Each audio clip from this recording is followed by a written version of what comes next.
Welcome to the program. I'm Aaron Dykes. This is the INFOWARS Nightly News. Today is Tuesday, April 24th, 2012.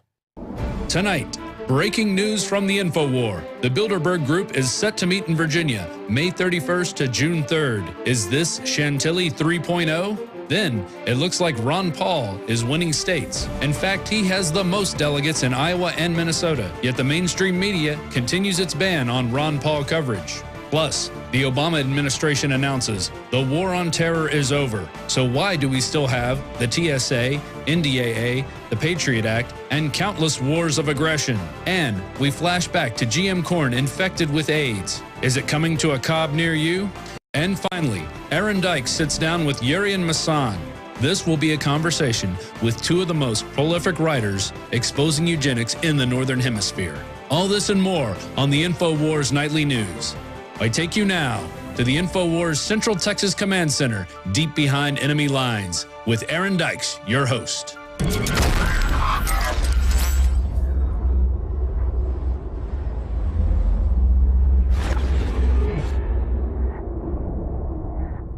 Tonight in news, the location of the 2012 Bilderberg meeting may have been revealed.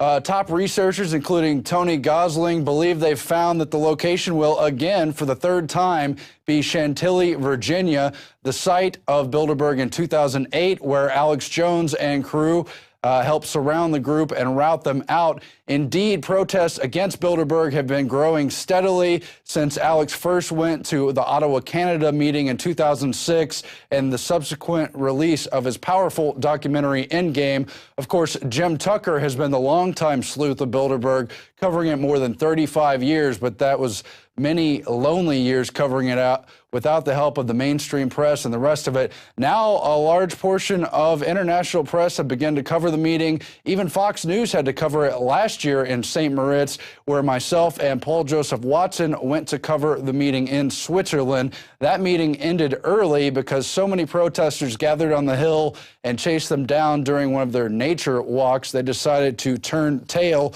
We will, of course, keep you up to date on whether or not that is a confirmed location. They are a deceptive group. They control much of the world's agenda, and they may well change hotels or locations altogether. But that would be upcoming between the dates of May 31st and June 3rd, just over a month away. Meanwhile, Ron Paul supposedly already out of the Republican race, supposedly Mitt Romney clinching the nomination, and yet, wait, hold on. Ron Paul actually won Iowa. And so the Iowa caucus leading off the GOP primary, the one that the establishment was so afraid Ron Paul might win, that they said the Iowa caucus would be discredited and no longer count if Ron Paul won. Well, now he indeed has officially won, gaining officially a majority of those delegates. There's 28 delegates in Iowa.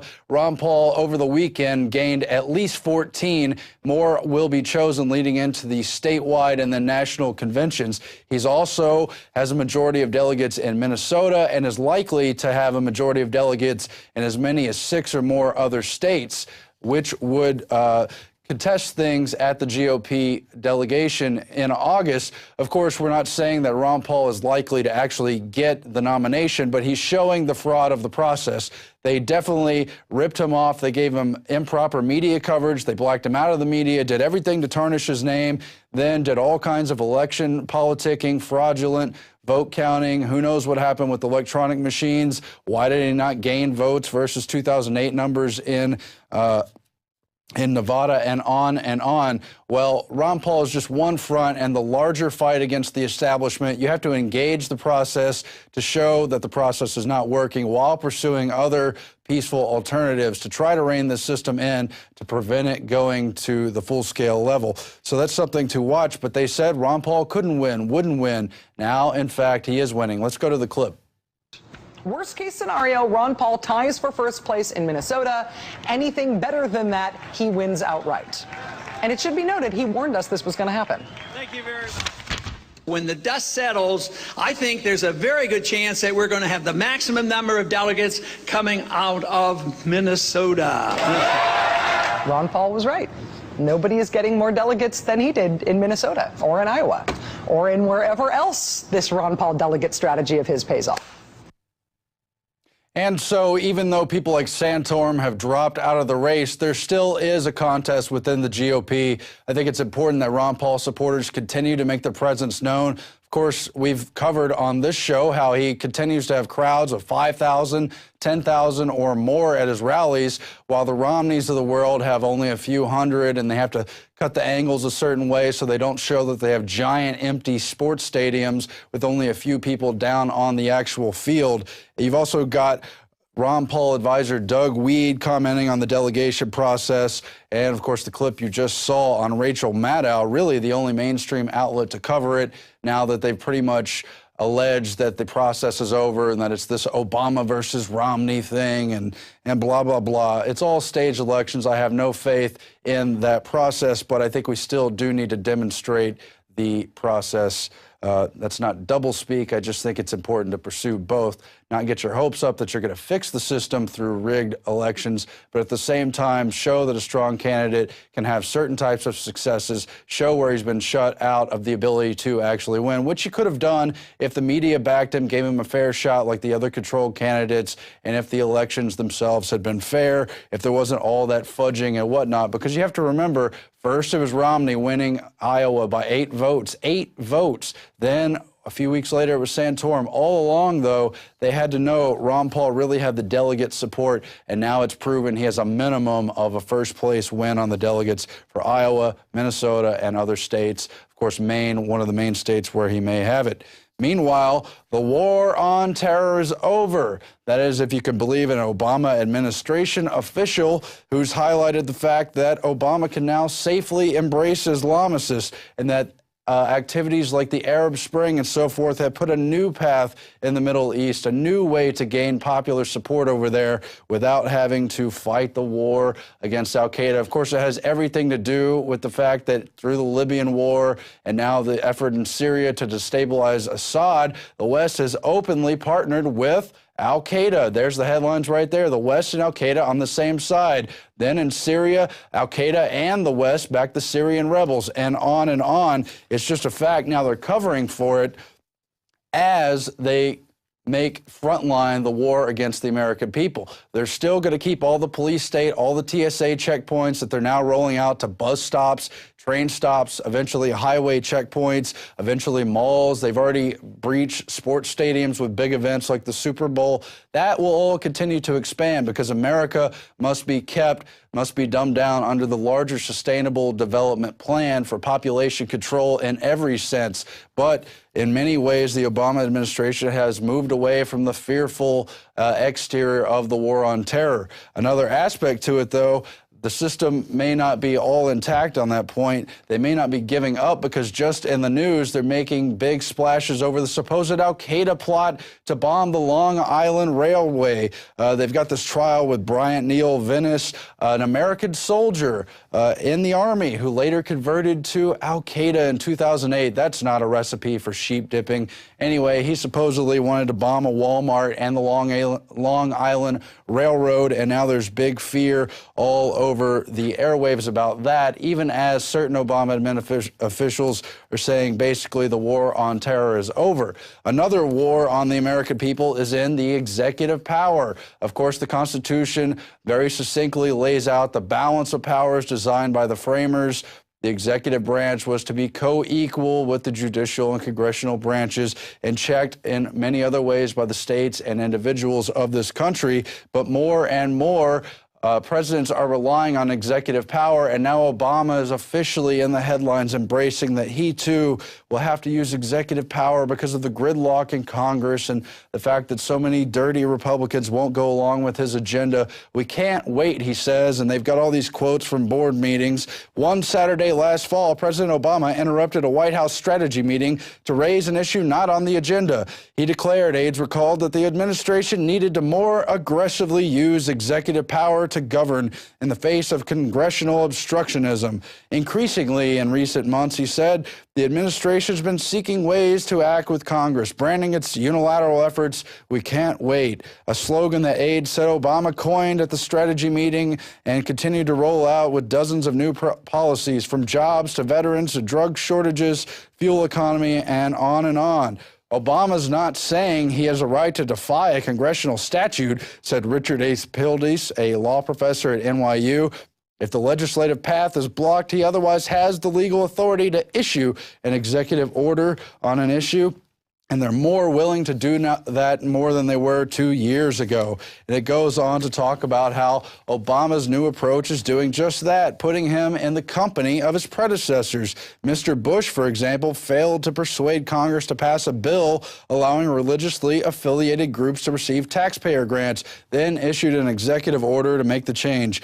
That's what presidents do, said one Mr. Jack L. Goldsmith. It's taken Obama 2 years to get there, but this has happened throughout history. You can't be in that office with its enormous responsibilities. When things don't happen, you get blamed for it, and not exercising all the powers you have accrued to it over time just doesn't make sense, they basically said. Well, that's what makes it more dangerous. Not that Obama's the first to rule by executive fiat, the first to misuse executive orders to put United Nations agendas on the table through strictly the executive branch, or to try to pass an EPA ban on greenhouse gases strictly through the executive arm. It's been a gradual abuse of the executive branch that's the real danger to our country. It's been ongoing really for a long time, but especially since the days of FDR. Recall, he used the phrase broad executive power. Let's roll that clip now. I am prepared, under my constitutional duty, to recommend the measures that a stricken nation in the midst of a stricken world may require. But in the event that the national emergency is still critical, I shall not evade the clear course of duty that will then confront me. I shall ask the Congress for the one remaining instrument to meet the crisis: broad executive power. Broad executive power. Die Entwicklung in Amerika mit dem allergrößten positiven Interesse.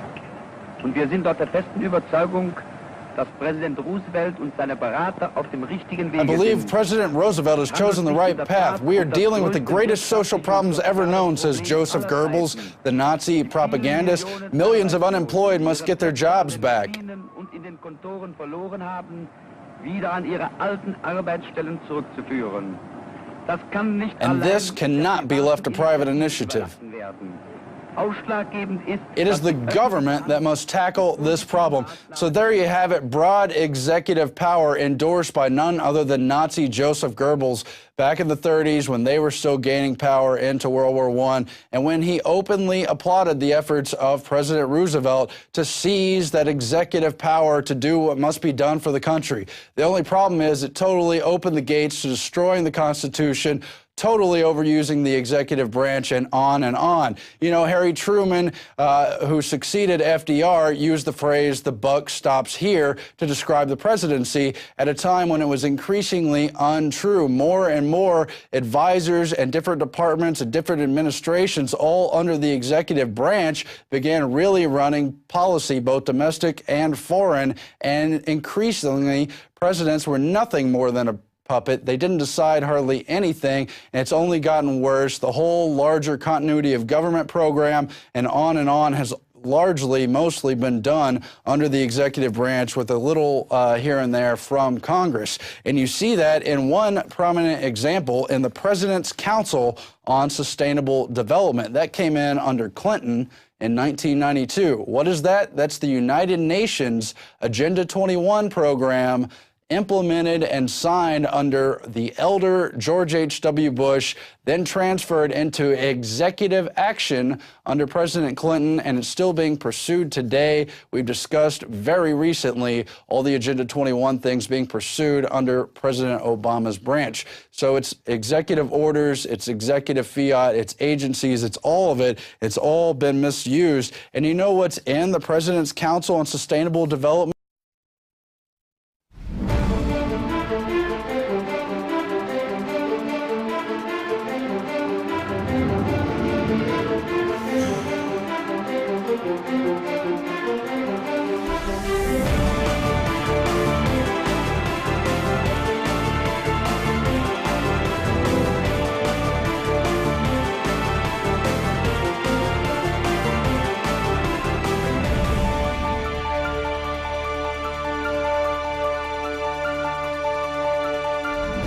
Welcome to the program. I'm Aaron Dykes. This is the INFOWARS Nightly News. Today is Tuesday, April 24th, 2012. Tonight, breaking news from the InfoWar. The Bilderberg Group is set to meet in Virginia, May 31st to June 3rd. Is this Chantilly 3.0? Then, it looks like Ron Paul is winning states. In fact, he has the most delegates in Iowa and Minnesota, yet the mainstream media continues its ban on Ron Paul coverage. Plus, the Obama administration announces the war on terror is over. So why do we still have the TSA, NDAA, the page of his powerful documentary Endgame? Of course, Jim Tucker has been the longtime sleuth of Bilderberg, covering it more than 35 years, but that was many lonely years covering it out without the help of the mainstream press and the rest of it. Now, a large portion of international press have begun to cover the meeting. Even Fox News had to cover it last year in St. Moritz, where myself and Paul Joseph Watson went to cover the meeting in Switzerland. That meeting ended early because so many protesters gathered on the Hill and chased them down during one of their nature walks. They decided to turn tail. Patriot Act and countless wars of aggression. And we flash back to GM corn infected with AIDS. Is it coming to a cob near you? And finally, Aaron Dykes sits down with Yurian Masan. This will be a conversation with two of the most prolific writers exposing eugenics in the Northern Hemisphere. All this and more on the InfoWars Nightly News. I take you now to the InfoWars Central Texas Command Center, deep behind enemy lines, with Aaron Dykes, your host.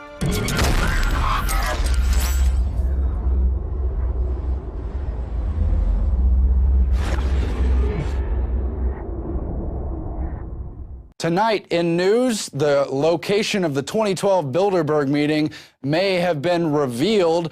Top researchers, including Tony Gosling, believe they've found that the location will again, for the third time, be Chantilly, Virginia, the site of Bilderberg in 2008, where Alex Jones and crew helped surround the group and rout them out. Indeed, protests against Bilderberg have been growing steadily since Alex first went to the Ottawa, Canada meeting in 2006 and the subsequent release